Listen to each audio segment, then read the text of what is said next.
বাবা নীলাদ্রি, ওর নাতনিকে দেখছো তো? এই বাড়ির সঙ্গে, ওর ভাই বোনদের সঙ্গে কিরকম জড়িয়ে মরিয়ে আছে। ওর যেতে মন চাইছে না।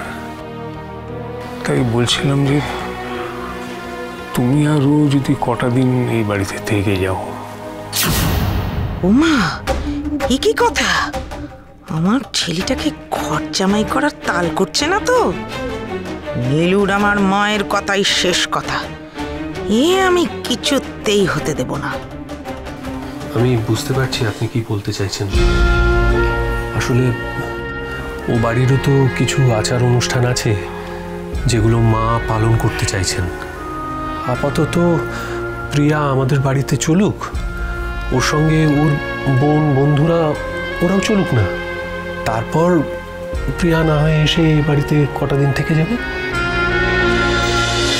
বলছি, আমাদের কিন্তু এবার বেরোতে হবে। এরপর বারবেলা পড়ে যাবে। বারবেলা পড়ে গেলে তো আবার বাড়ির বউকে দরজার বাইরে দাঁড়িয়ে থাকতে হবে। বারবেলা না কাটা অবধি তো বাড়ির বউকে ঘরে তোলা যাবে না। বুঝতে পারছিস ব্রো, আমি কিসের মধ্যে পড়েছি। ঠিক আছে, বেরিয়ে পড়ুক বরং সবাই এখন। প্রিয়া দিদি, এখনো সময়টা ভালো আছে, বেরিয়ে পড়ো। ওই দেখো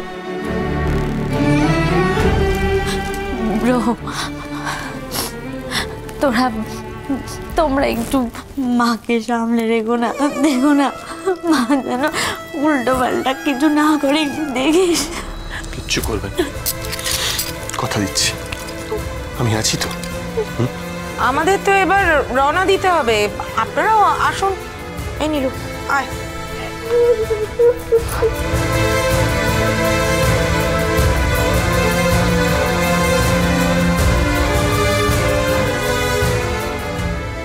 ইউ নো হোয়াট গোবর দেবী, আমি প্রিকে কিছুতেই ভুলতে দেব না।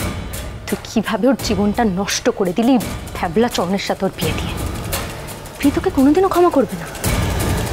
এমনকি এভি আর তোর মাঝে যে দূরত্ব বেঁধেছে সেটা আরো বাড়বে। Just wait and watch.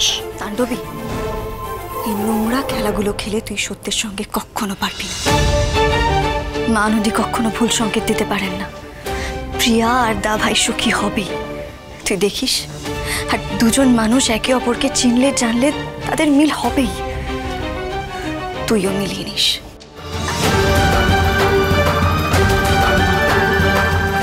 তবে আমার আর পাচক মশাইয়ের মধ্যে মিল হওয়াটা বোধহয় এই জীবনে লেখা নেই। কথা সোম থেকে রবি প্রতিদিন সন্ধ্যে ৭টায় স্টার জলসায় ও ডিজনি প্লাস হটস্টারে।